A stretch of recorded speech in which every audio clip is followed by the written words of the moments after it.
we'll start with the knowledge cafe. This was a surprise for me as well, so I was not expecting, and we had a workshop today. So again, from that workshop to this workshop, I was given, so last year when I had done this, I had taken a topic on customer-driven marketing, and there were a lot of case studies also there. So this year we will not have those case studies. I have only about say 40-50 minutes, and we'll straight away and it is not one single topic on which I am going to talk about. It is a collection of various topics. Some of them will be from my own experience in the car industry. Some of them will be tactics used by car salesmen to on unsuspecting people, how they actually end up selling cars. Some of them will be related to customer service, and some of them will be interesting mini cases on profiling and segmentation. So hope it will be an interesting experience for everybody. So let us start. So we straight away start with a case.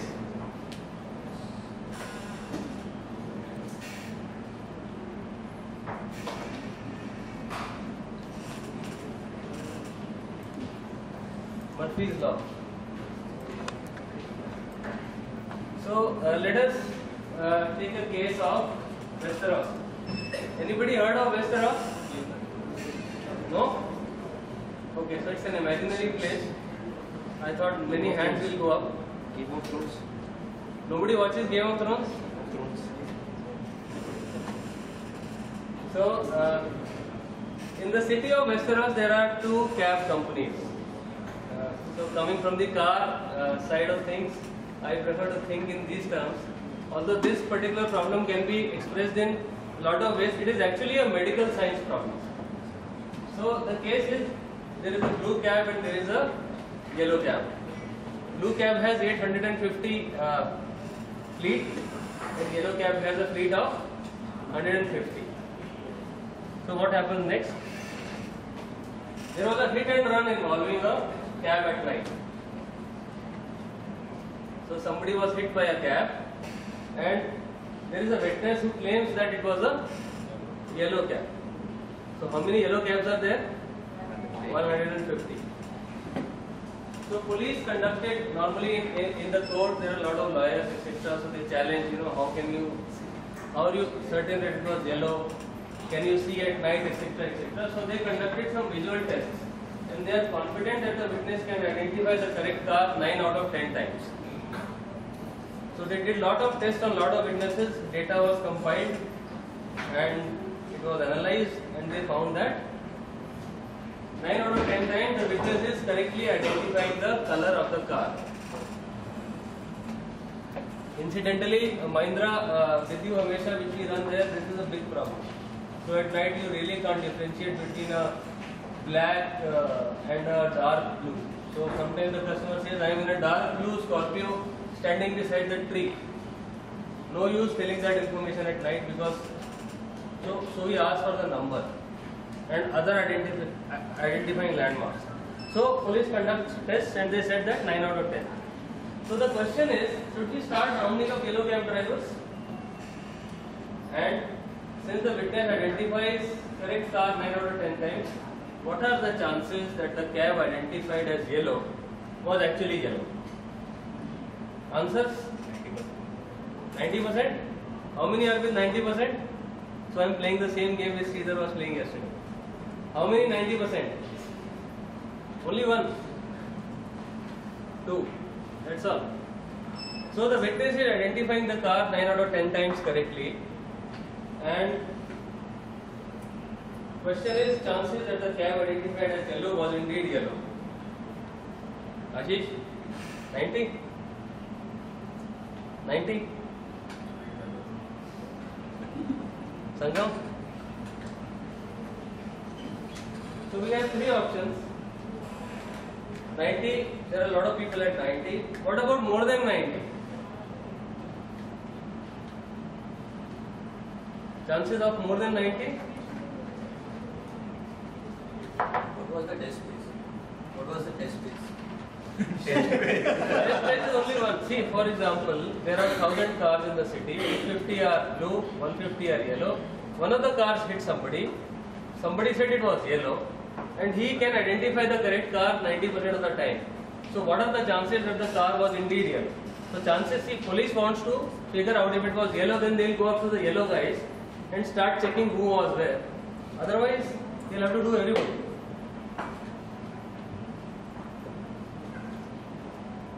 Can it be less than 20%? No. Anybody? So we have one person there. Okay. It can be less than 20. Okay. So we have a lot of people at 90. We have 2 people at less than 20. So let us try solving this. It is a typical case of there are 850 blue cabs. If somebody is identifying them correctly 90% of the time, he will identify 765 blue as blue and 85 blue he will identify as yellow because his accuracy is 90. With me? So, out of 850, 765 blue are correctly identified as blue, while 85 of blue are identified as yellow. Similarly, out of 150 yellow, 135 are correctly identified as, sorry, this should be here and this should be here. So 15 are again identified as blue. So what is the correct answer? Correct answer is 15%. So while it's a counterintuitive problem, what really happens is, since we say it is 90, so his accuracy is 90, but actually when you cross-tab that entire population and you see that the chances actually come down. So thank you Satish and thank you Andhra. Kunal. So a big thank you for your time everybody. So what we'll do today, we'll do a few mini cases like the one which we just did.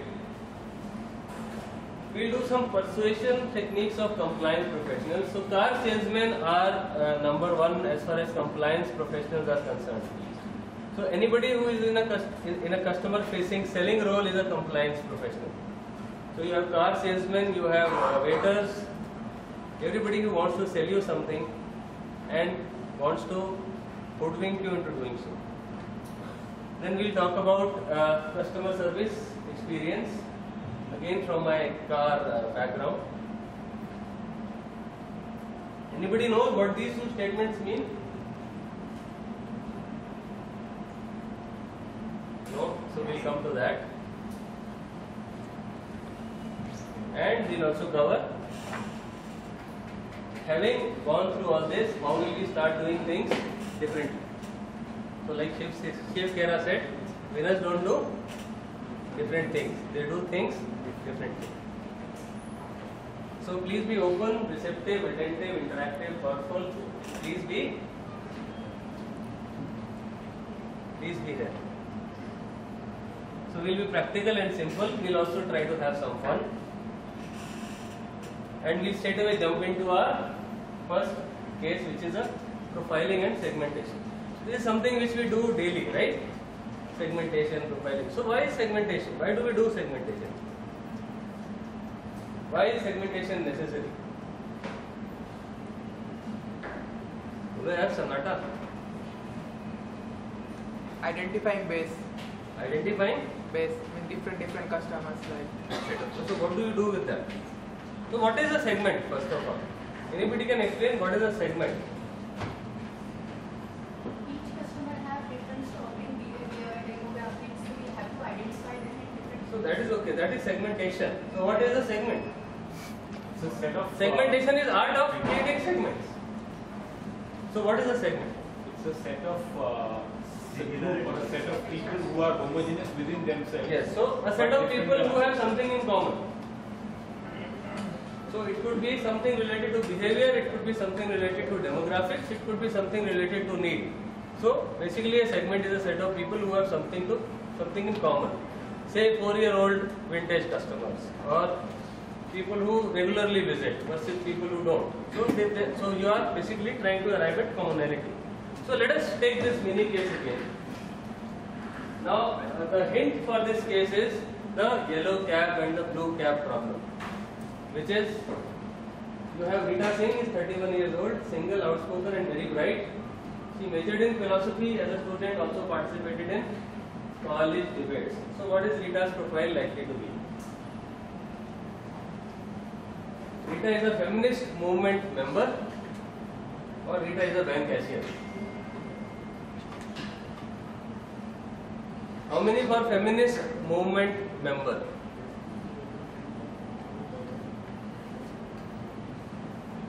How many for bank cashiers?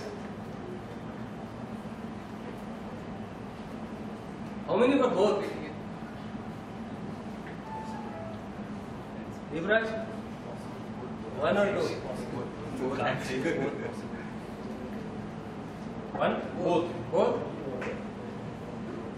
So the probability. So now look at the base rate. So something which we did in the cab problem. We know the base population is 850 or 150. In this case, if I ignore the data, whatever has been told to me for the time being, we will also cover the same thing subsequently, is that what are the chances that a 31-year-old graduate is likely to be a bank cashier vis-a-vis likely to be a feminist movement member. So if you look at the population, the chances are high that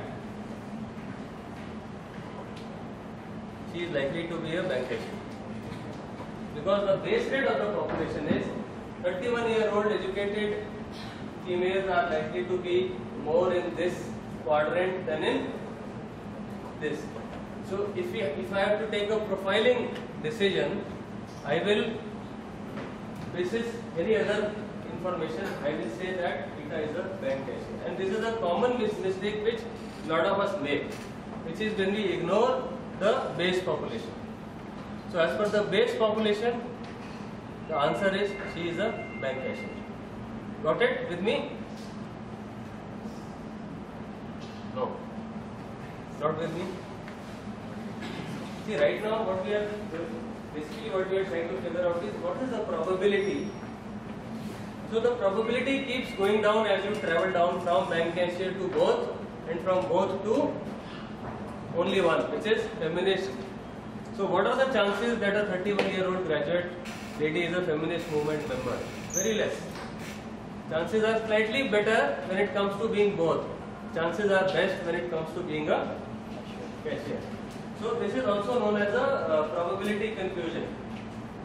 Sometimes we actually are unable to grasp the probability of an event. This is the story which is told to us. So what we are basically getting influenced when we say that Rita is a feminist movement member, is we are getting influenced by story, and we are ignoring the big data. So I will also cover subsequently how a single story can actually override big data, which we will sort of cover sometime down the line. So now let's do another test case. There is a pregnancy test kit. So this is something which was taught in Wharton. So I'll just sort of compress it into a very simple case study. We have to launch this product, and we have to do segmentation. So I want from you guys the segmentation. So what can be a segmentation? So this is basically what it does is it tells the lady whether she is expecting or not expecting. This is a simple product, and we have to do segmentation. So how will we do segmentation? And then we'll figure out what to do with that segmentation. Anurag, segmentation. Newly married, unmarried, young. Okay. Two sets. Young and newly married. That is one. Okay. And Unmarried and young adult. Two. You know? Not married. No, I don't, but I think it will be split into people who want to get pregnant and broadly in people who don't want to get pregnant. So the right answer is good news, bad news. So there are only two segments possible. Segment 1 is good news. Segment 2 is bad news. I think the reason. So why would I do such a segmentation? The reason I could tell this is because from my own experience, where I made a mistake, I created an ad campaign, took it into the client's space with him saying that you can avoid pregnancy and it's very private. But then I realized that 90% of the population is looking forward to getting pregnant. So the entire ad campaign collapsed because of the fact that. So that's why this is from US. So what do you do with that segmentation now? Having known that there are two types of people, for some it is good news and for some it is bad news, what will you do? You campaign them accordingly. You campaign them accordingly, right? Campaign terms. So you are now, right now we campaign later. Right now we are launching a product.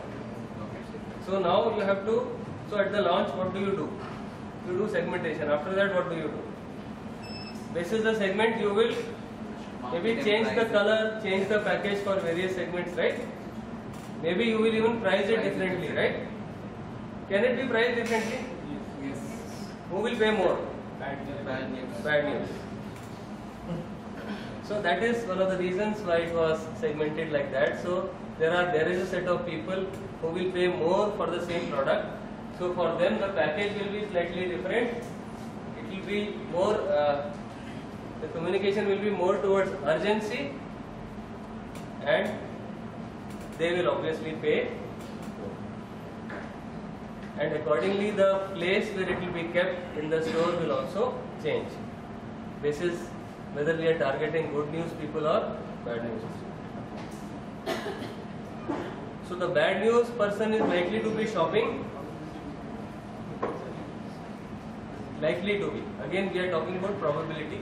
Likely to be shopping. Ibraj. Alone. Likely to be shopping alone. Bad news people, likelihood is they will be shopping together. So therefore the placement will also vary, depending on what a couple buys versus what a single person buys. Right? So now we'll come to our standard, which is selling and compliance.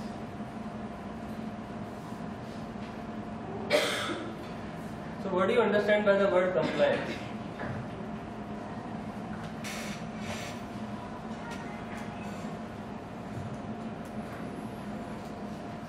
Pin drop. Hello? Compliance. I'm sorry, a lot of people are new faces as far as I am concerned, so I can't pick names as well as I could have done maybe 4 or 5 months back. So, Santosh, compliance. It's a regulatory body which governs. No, compliance, regulatory body Follow might some be. set of rules. Compliance is basically when you have to, when you are supposed to, when somebody wants you to follow a certain path, certain procedure, certain set of rules. Now we are talking here about mental compliance and not that regulatory compliance. So regulatory is also one of the examples. Is they want organizations or whatever they have laid out a path. They want them to follow a typical path. In this case, we are talking about people who want you to follow a certain mental process and ignoring everything else which occurs to you. So they want you to follow the way they would like you to follow. So what is an extreme end of compliance? Slavery. Most extreme example of compliance. Slavery. No, slavery is mostly forced. So since we are talking about situations where it will not be forced. The most extreme end of compliance where no physical force is required. Applies to also force. No, sometimes it is, but physical force. So the most extreme end of mental compliance is hypnotism.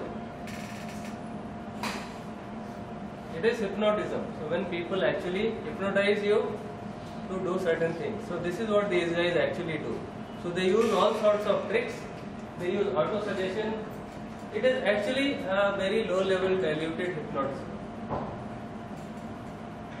So why is it important for you then?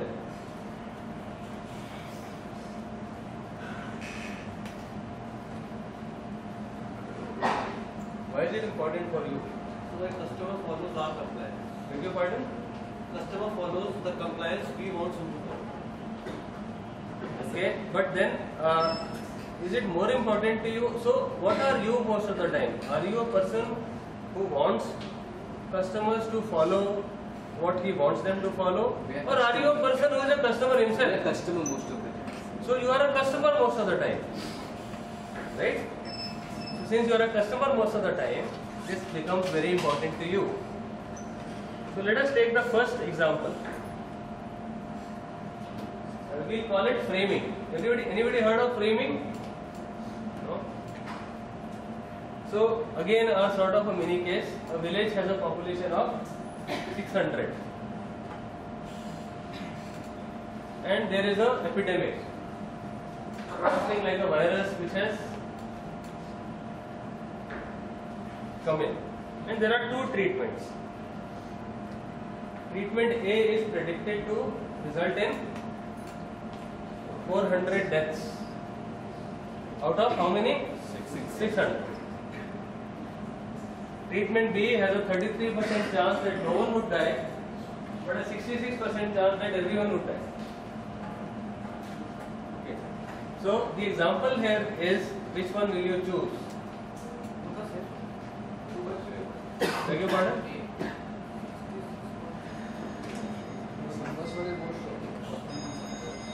So obviously both are same. Obviously both are same. But what would you think? So if I take two groups, one is a test group and a control group, and I ask these two questions to them, what would they choose? So the group to which I put this question, will they go ahead with this treatment? Say let's do a habit. So what people, when they are confronted with these two choices, they end up choosing the second one because of framing. So can you do framing? Where can you do framing? You wanted some customers to follow. In the scripts, communication scripts. Communication scripts. What else? Selling them insurance. Where else? Selling insurance kind of. Selling insurance. Okay, what else? Packaging. Also, you give proposals. We give proposals day in and day out to people, right? Packaging. So framing can be used very effectively there. So when you are actually proposing to someone, you actually highlight the better probability first and the. So there is an interview. I could not get my hands on it. They did this interview with twin girls. So both these two girls were given the same script, and one of the scripts was inverted. So the first girl went and said, "I am very finicky, but I am hardworking and disciplined." The other girl, again twin girl, so that there is no other. This is how they do testing in social psychology. The other girl went and said, "I am very hardworking, but I am very finicky." So which one do you think was taken for the job? The second one. While they both said the same thing, the idea is she framed the positive probability first, and the first girl framed the positive probability later. So this is how. Another thing which is very much used in, again, the profession where my background lies, most of it anyway, is scarcity. So as the thing becomes scarce, it increases in value. So scarcity is frequently used by advertisers to make opportunities seem more appealing because they have limited availability. And how do they do that? This used to happen a lot in used car. What a salesman will do is he will bring a decoy buyer. So when you come and see the car, he will also ask his friend to come and see the car at the same time. And what will happen is he arrange for more than one interested buyer, and so that the anxiety in the original buyer will go up, that this year model vintage is a sought after model, and it will give the salesman an upper hand in negotiations. Because if you offer a price, he can always refer to his false fake buyer and say, this guy is offering better. And this will happen right there in front of you. The negotiation may not happen at that time, but he will always arrange. Sometimes it was even a real buyer. So either way, who is the person who will ultimately gain? The salesperson. Doesn't matter whether it is a real buyer or a fake buyer. So this is how they play upon scarcity. So let us take some examples of scarcity. Censorship.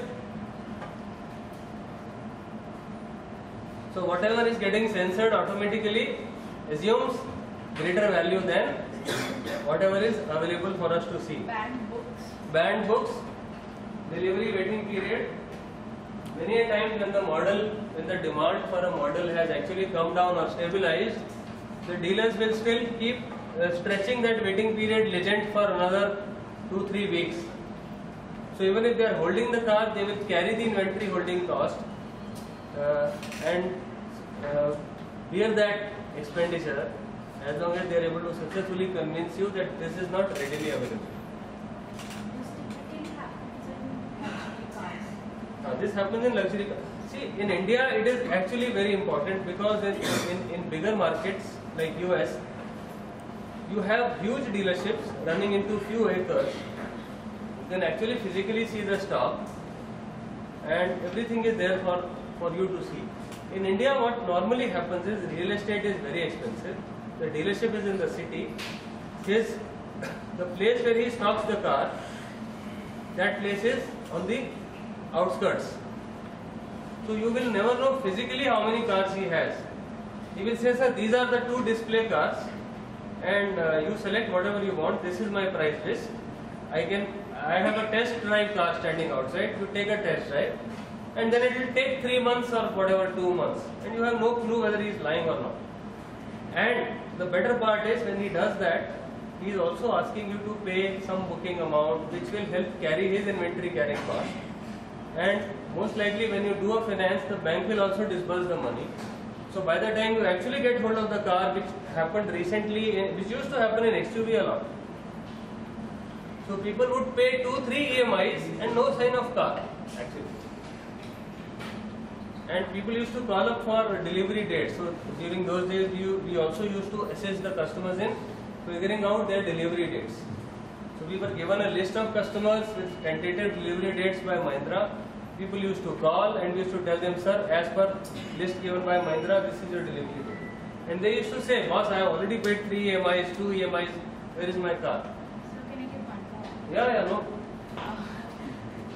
So has anybody played the game Flappy Bird? Okay, so there Flappy was Bird? Flappy Bird. There was this game called Flappy Bird. It was an insanely annoying and a irritating game.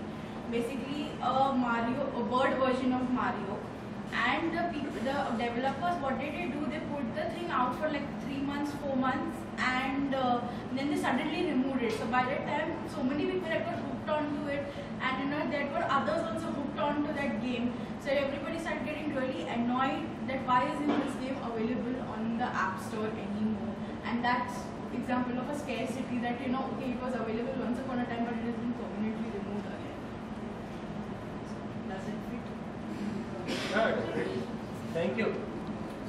Big hand for. So as she said, what other example? Dry days. You may not drink every day, but on a dry day, you particularly feel like. Similarly, It's an holiday that day, na? it's not only, it need not be a working holiday. There are a lot of Jayantis and you never know. I have been surprised many a times myself. So I don't know what happened. We have Navratras, so 9 days. You know, a lot of people, sometimes they don't drink, they don't eat non-vegetarian, they don't do this, that, etc. And on the first day after Navratra, it is impossible to stand at the place where the wine is getting sold. It is just impossible. You just can't enter that place.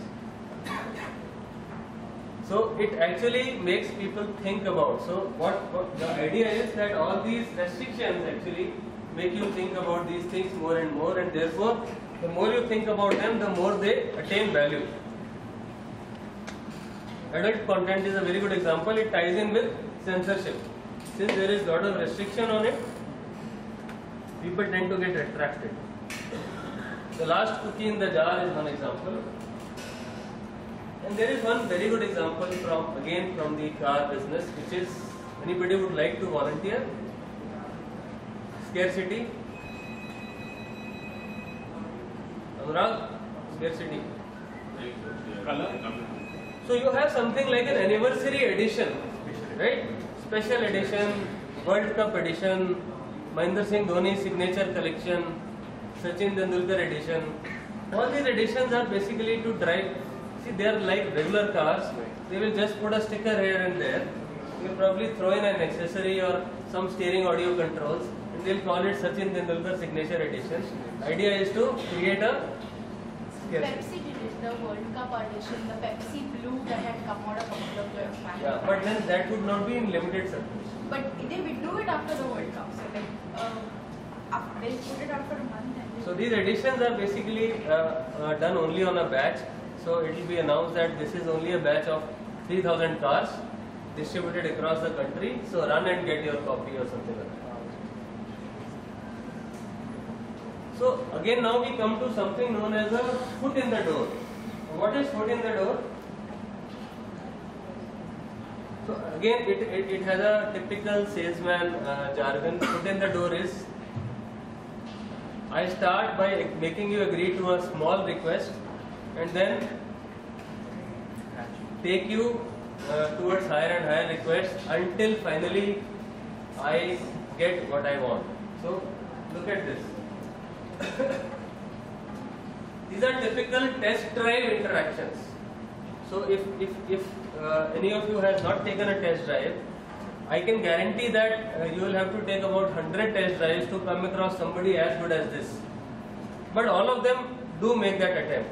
So even when I was there, we used to train people saying, always ask a question which can be answered only in a yes. So these guys do it very well. They will say, nice day today, isn't it? You will say yes. Again, he will say, are you looking for a fun to drive car? You will say yes. So whatever is there in that car, whatever feature is there in that car, he will make you say yes, yes, yes and yes. Finally, mentally you are primed to accept that car as the final solution to all your problems. So this is also known as foot in the door. So once you get someone saying yes, it is easy to get them to continue up to and including yes, I will buy.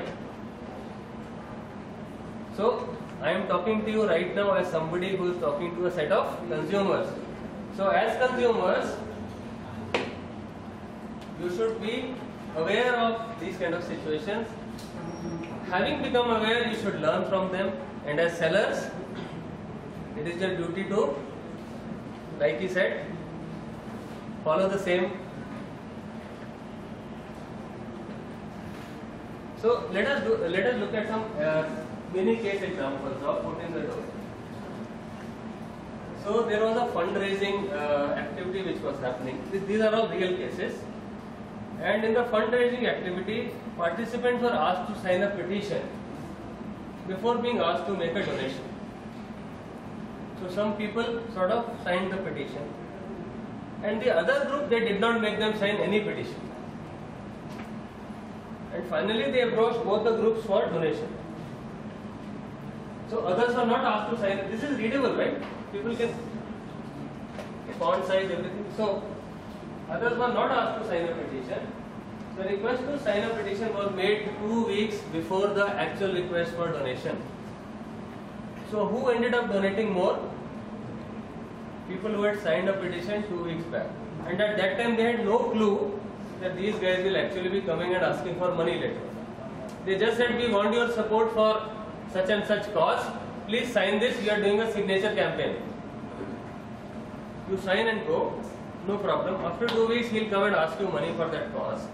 So people who actually ended up signing, they found that greater percentage of people made a donation in the foot in the door condition than in the control condition. Make sense? Can you use it yourself?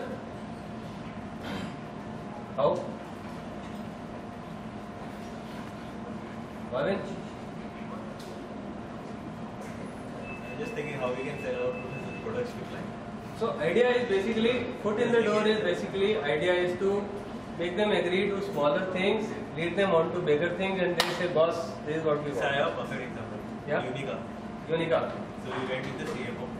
Okay. We used that for like almost free, and then they started realizing that they want something big, and then. So very good example, right? So give him a big hand. So, another example is anybody who is selling addictive stuff. For example, it's a bad example in the sense that it's a bad habit, but a lot of drug dealers do that. So they will first give away, smaller quantities at a very attractive prices, and then when you get hooked on, they will. Now we come to another kind of a compliance technique, if I may like to call it, is bait and switch. So what is bait and switch? Any recent example of bait and switch? Flipkart. So I was hoping that. So Flipkart did that. They actually advertised some 2-3 tablets at 600 rupees, 99 rupees or something. And in that Diwali Dhamaka which they had, what did they call it? Millennium. Billion Day. So Billion Day they call it. So what they did was they advertised some very, very cheap, and they had no intention of selling them. In fact, I logged in at 8:01 and I found that all these items were removed. They were showing it as sold off. So now let us take a practical example of bait and switch.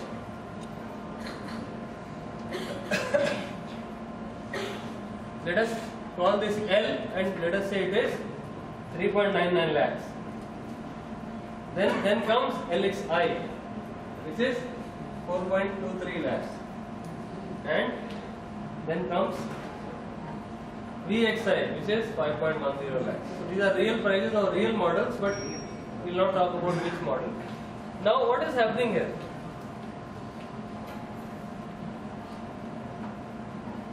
In any situation there are only, so you may have even 4, 5, 6 variants, but they broadly fall into 3 categories: the base, mid and the top. Base one, so as an exercise you can actually try and do this. When you go and ask for this one, they will say, sir ये तो आता नहीं है, कोई लेता नहीं है, इसकी डिमांड नहीं है, sir आप ये वाली ले लो. So idea is to get you started at a price which is less than 4 lakhs, makes it very attractive. 3.99 is actually again Bata kind of a pricing. So the 3 actually affects you psychologically. When you go there, they say, sir, ये तो होता नहीं है. So most of the people actually end up buying this one. So that is how they actually bait you, and so that is known as the hook. This is known as this is, and that one is known as top. So this is Jap jargon. So Japanese, they are not very good at English. So when they actually want to say something, they say it very bluntly. So when in a Jap company you go and talk to them, they will say, LXI is our this is model. So initially I was confused, what kind of an English is this? Then I figured out that this is actually is a jargon there. So that's how they do it. So that's how everybody does it. So they'll say 2.99 lakhs starting price, or Honda Amaze 4.99 lakhs or 3.99 lakhs. That car only has a steering wheel and nothing else. And you know that nobody will buy that car. It has no AC, no power steering, no nothing. And it just about makes the grade when it comes to the compliance, product compliance as per laws laid out by the government. But it is there to attract people into the showroom.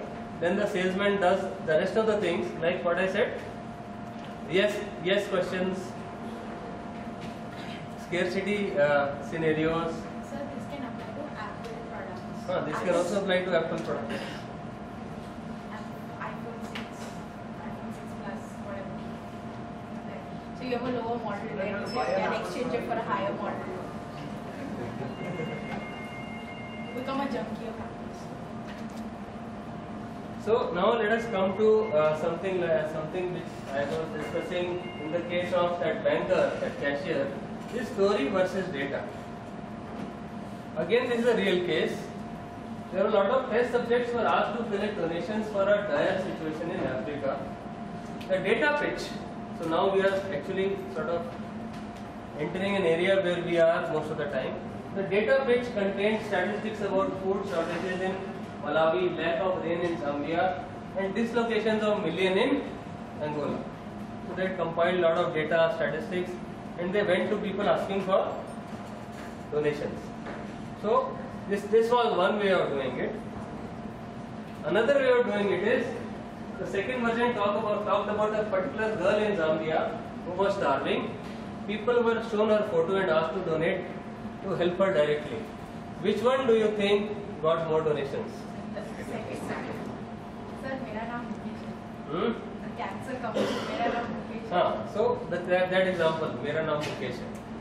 So what really happens is sometimes the story. So if you have lot of data without a story, somebody with only a story can actually have a upper hand on it. So all I am saying is that data is there, but story needs to be woven into the data. Otherwise,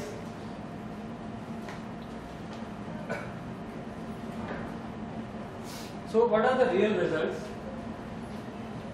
So the people who actually, you are right actually, so people who saw that girl's picture, they donated almost $2, $2.50 more than people who only saw data. So pictures are very important. So even if you are talking about people who have a certain kind of behavior, who don't visit regularly, who visit regularly, who do this, who do that, it is always better to have some kind of a visual identification or visual way of putting that and actually making that person see that picture. Yeah. There's this organization called Keto.org, which runs all these crowdsource campaigns where you have to donate money for a particular cause. So they did that with Yuva at Star Sports, and where they funded the money, they crowdsourced the money, and they sent these girls to the USA World Cup for the young people. So I would say that's a good example where they showed that how these girls are playing football. There was like a full 30-40 second TV commercial about it and how it is helping them have better lives. So similar example, but a little Indian. So who uses, so very good example. Shweta, please give her, I don't know how many chocolates, but at least it should be more than 5. She has already given 5 very good examples. So who uses this very well? Our regular TV news channels also use it very well. So what did Mother Teresa said? If I look at the mass, I will never act. But if I look at one, I will. That is how. So we make the same mistake with the Rita Singh example was the exact opposite. We looked at the picture, it concluded something. And the data shows that such people are likely to be like this. Now there is something more known as the Sullivan knot. Anybody heard of it? No? Satish? No? So how is it going? You're finding it? How is the session so far? Good? Or you're just saying that being diplomatic? They're giving the Sullivan nod. Huh? They're giving the Sullivan nod. No, the Sullivan nod is something else actually. So it was invented by restaurant consultant Tim Sullivan. The Sullivan nod involves reciting a list of options, but just inclining your head slightly when you reach the choice which you would like the buyer to make. So I have 6 different kind of wines. So, but my target is to sell wine number 4. So when, as a waiter, I am actually reading out the wine list, I will just do like this when I reach number 4. So the buyer will then end up buying number 4. So the nod has to be subtle but perceptible and works best in lists of no more than 5 items. According to James Sullivan, it is successful up to 60% of the time. This is again, so as I said, hypnotism at a very diluted level, but it works as an auto-suggestion.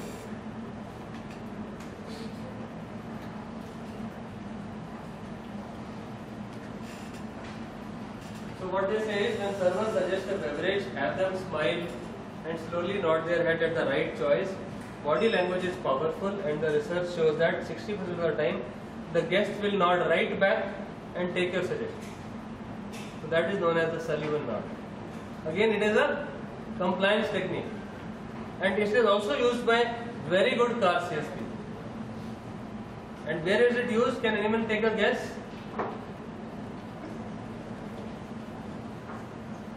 Where is it used? Selling resorts, memberships. It is actually used in places where there are a lot of choices. For example, do I want a Blockmo steering, or do I want a Pioneer, or do I want a Bose?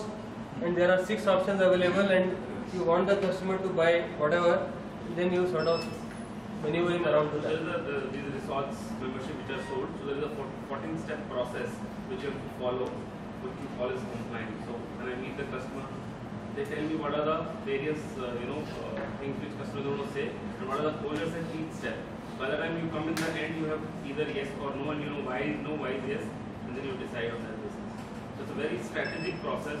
So the same thing is also taught to these people. So when they are actually doing test drive, or when they are showing you around, there is a 6-step process for actually showing you the car. Anybody aware of that? No. So let us take, this is a car, okay. So this is the front and this is the back. The process actually starts from the back and comes back to this place. So you start explaining the car from the rear and then go on to the front. And while you are doing it, you keep doing your yes, yes, yes, some of that. It is actually a part of their script. And then when he is taking you on a test drive, again he will ask you some 5-6 questions which will lead to a yes. By the time you come back, mentally you have bought the car. That is why they say that test drive is supposed to be a very powerful tool to convert a customer, because then the customer is mostly in your hands, he is dependent on you, and he is in a situation where you can actually take advantage of his condition. So having learned some compliance tactics, let us look at the car life cycle. So where all these tactics are, there is a chance of people to use them. So there are 3 sequences which I will take you through. One is the purchase sequence. Are we not overshooting? 5-10 minutes more. So there is a consideration set, there is an inquiry, test drive, negotiation. Either you are lost or you do the booking, delivery, referral.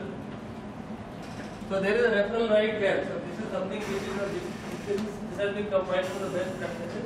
A referral happens right at the delivery, right when the customer is taking delivery. He is in the best mood at that time. Pre-service, another one. Then the trouble starts. Then there is a scheduled service, complaints, recalls, all those things. They even recommend having a referral at recall. And most of them are taken face to face, as in So there are at least some 20-15 touch points where there is a chance of an interaction with the customer, where you can take him to the next stage, because everything is sequential here. You can't have a parallel thing happening.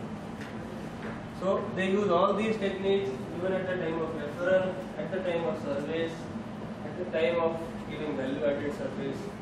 So when you actually, when all of you are into your second or the third car, you probably remember all this. When you actually meet a good salesman, I am saying all this is done by good salespeople and not very average or below average people.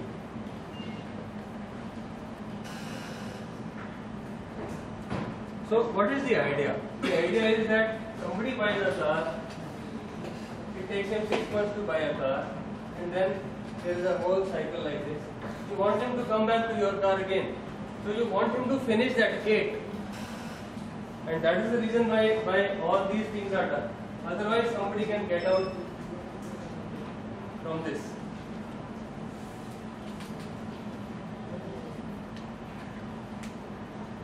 Now my last topic is correlation and causality. Again something to do with data. We do a lot of this. And therein those two Latin statements come in which I asked you about. Any clue what they mean? No. Because they are in Latin, obviously we don't know. But but we do this every day. The first one, which is post hoc ergo propter hoc, means after this, therefore because of this. And the second one is a corollary which says with this, therefore because of this. Examples? Deepraj? After I did this, this happened, therefore this happened because I did this. The perfect example would be buying the car on a auspicious day. That could be a perfect example. No, this auspicious day is something like which has been going on for centuries. I don't know, I was trying to read with an event like that is a self-fulfilling prophecy. That is a different kind of a fallacy. But this is basically because I did this, this happened. I wore a purple shirt to office and I got an appreciation. Purple shirt is correlated with appreciation. Or I did this activity, 1,000 customers turned up, therefore this activity works. You know, while they may have turned up because of some other event. So, one last case now. Shweta, so we are on time, right? What is going on? Real case?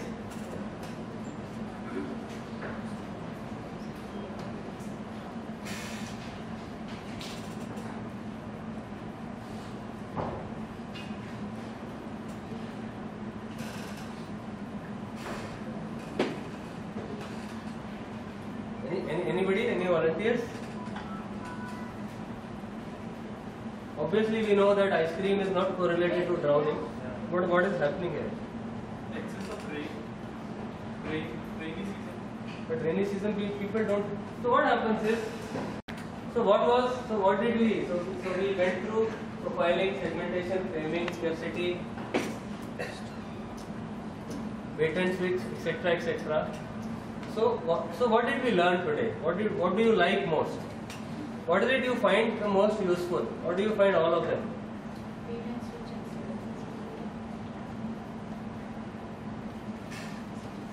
Raj? Last one. Which is? Correlation. Okay. For me, Sylvan's nod. The nod? The nod? Okay. Anybody? Scarcity. Scarcity? Yeah. So if you make something scarce, it will automatically become popular. So you know now how to make yourself scarce. Okay, what else? So overall, okay. Thank you very much for your time once again. I hope it was